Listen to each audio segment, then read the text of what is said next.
So let's move on to gains and losses. Gains and losses are a part of the income statement, but they're after the primary purpose the company's in business. They're reported net and generally in the period the event occurred. Gains show increases in equity of the company from, this is important, peripheral or incidental transactions. It's not about revenue or equity investments. Losses are decreases in equity of a company from peripheral or incidental transactions. It's not the reason, the primary reason the company's in business. Revenues and expenses relate to the company's major operating activities, while gains and losses relate to the peripheral activities, either selling fixed assets for more or less than book, or other events such as a fire, a BP oil spill, an earthquake. Okay? Make sense? So as we talk about this income statement, there are various components to an income statement, but they're going to vary based on the type of company.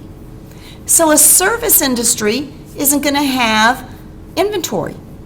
Or if they did, they would have very slight inventory, maybe accounting books for them. But oftentimes, an income statement is going to look different, and they're going to have different accounts based on what the primary purpose of the business is. You always start out with revenues. Revenues are going to show in that revenue section cost of goods sold.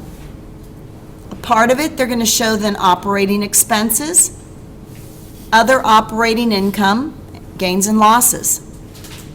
From there, after that section, you end up with something called operating income, the main reason that company is around. Then we show other types of income.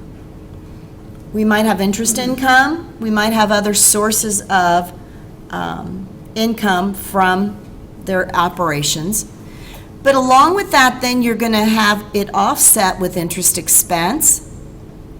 You may have these gains and losses that are unusual and non-recurring, such as fires and floods and earthquakes and potential unknowns, unexpecteds.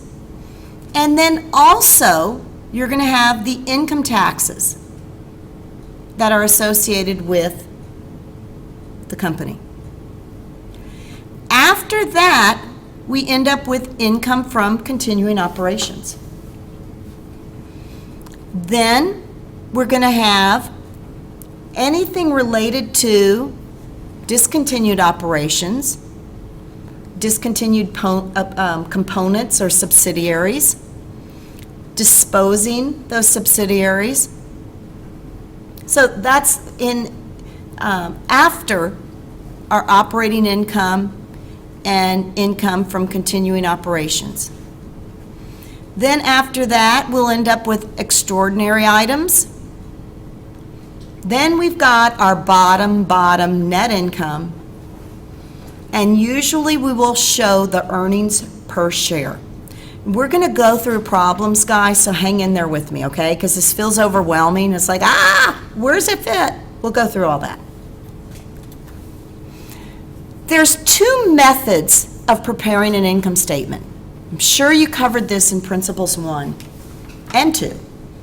There's something called a single-step income statement, and there's another common called a multi-step income statement, which is very common with manufacturing firms.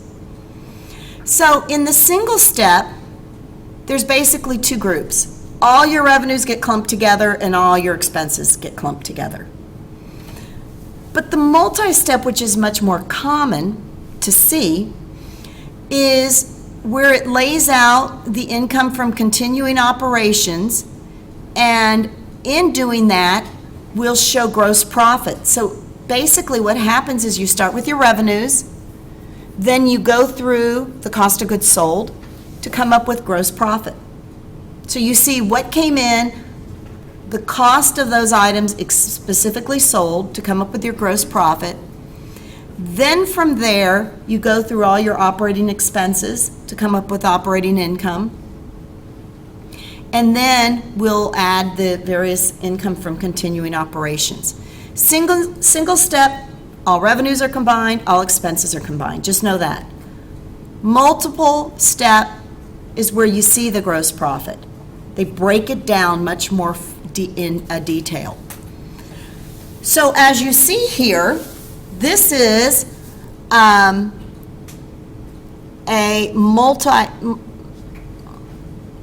this one here is a single step because we're not dealing with a manufacturing company here.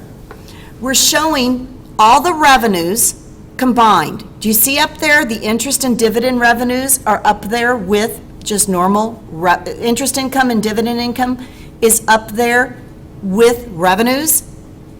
It's all linked together. And then we combine all of our expenses. Now we do have the results from discontinued operations. We show that separate. But the key with this single step is all of our revenues are combined up at the top.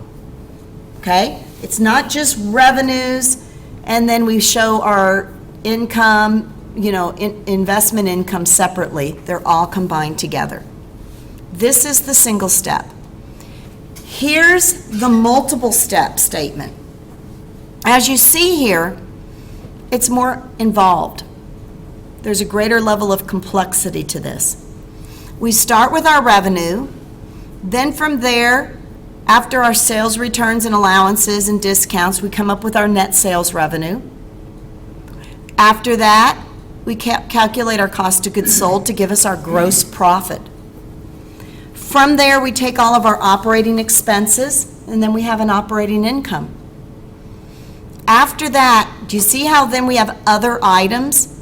We show items of revenue or income that are not related directly to the major purpose of the business. Dividends and income, investment income. They have a loss of equipment in a fire, and they also have some interest expense. From there, you've got income from continuing operations. Then, in this case, they show the income tax aspect of it. Income from continuing operations, and then they give you the discontinued operations. Extraordinary items to ultimately end up with our net income. So I want you to know the difference between a single step and a multi-step. And generally the multi-step is going to be dealing with something where they've got a cost of goods sold section. So, how do income statements report operating income and income from continuing operations? Operating income shows the sales revenue, expenses related to those sales, and other items related to operating the company. Makes sense, operating income. Income from continuing operations are going to have a little more to it. Then this is going to show operating income plus or minus items related to financing and investing, gains and losses, and income taxes. So if the sale of certain fixed assets are not a normal part of the business, this is where they're going to show here. As you see with this income from continuing operations, we have a separate section for income or loss from discontinued operations, those parts that have been sold. It says here it excludes the income effects that are not continuing, either because they are components of the business that are being sold or shut down, or there could be some type of extraordinary event that created income or most likely a loss. Okay? So, as we continue on this path here, our sales revenues are the monies that we've earned from the reason we're in business. It's saying total increases in assets, cash, accounts receivable, or liabilities from delivering or producing goods, rendering services, or other activities that are the company's ongoing major reason for the business.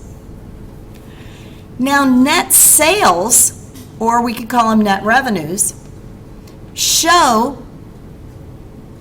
after sales returns and discounts. So that's really what we sold them for. When people returned items, that's a part of that, and the discounts that people utilized as a result of paying by a certain date are reflected in those net sales. They usually exclude any sales taxes or value-added taxes, VAT, which is more Europe, or for sure England, the company may have collected from customers, because the company will have to remit them to the taxing authorities. So if you think of revenue, usually when we sell a product, that product is going to include the sales tax. But we don't keep that money. It's really not our money. We're just going to turn it around, right around, and pay it right into the Minnesota Department of Revenue. So in this case, they don't even show the sales tax, because it's truly really not ours to keep. One thing I do want to share, it's interesting how, okay, so as we move on to the cost of goods sold section, the cost of goods sold relates to the inventory that truly has been where the title has transferred. Now, those of you that have taken the managerial accounting have gone through this, but the complexity of explaining how cost of goods sold ultimately is figured, you start with the beginning inventory at the beginning of the period. And then you add to it various components, and depending on if it's a manufacturing company, you're dealing with various types of inventory: raw materials, work in process, finished goods. You know what I'm talking about? But in this case, we're, let's say, dealing with a merchandising company. We have purchases, the freight related to bringing those purchases into the company for resale gets added as part of your inventory. Then, of course, we take out any purchase returns that we have sent back. And then ultimately we have cost of goods available, what we started the period with plus everything we've purchased. Then, even if someone's on a perpetual system, they still do a check at the end of the period, a physical count, to figure what inventory is on hand, and the difference is cost of goods sold. It's that straightforward. So the perpetual system, the cost of goods is recorded at the time of each sale and reports the total for the period on its income statement, but they still check it. In a periodic system, the cost of goods sold is based on the physical inventory count taken at the end of the period. So technically, the perpetual system is going to keep track after every single purchase or sale where their inventory is sitting. But they're still going to do a count at the end of the year. Why?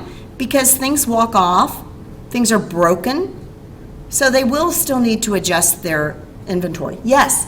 Staples uses a perpetual inventory system, and at this point in our warehouse, we've done 3 inventory checks that have been less than 0.1% variance. Really? From where they were at, and therefore we will not be doing another. That's interesting. Because the variance has been so low. Wow, that's impressive. which, yeah, is kind of kudos to the people working there Yeah. more than anything, but a lot of companies are finding that if their actual inventory management is working well, it's not worth the money to bring everybody in and do it. Absolutely.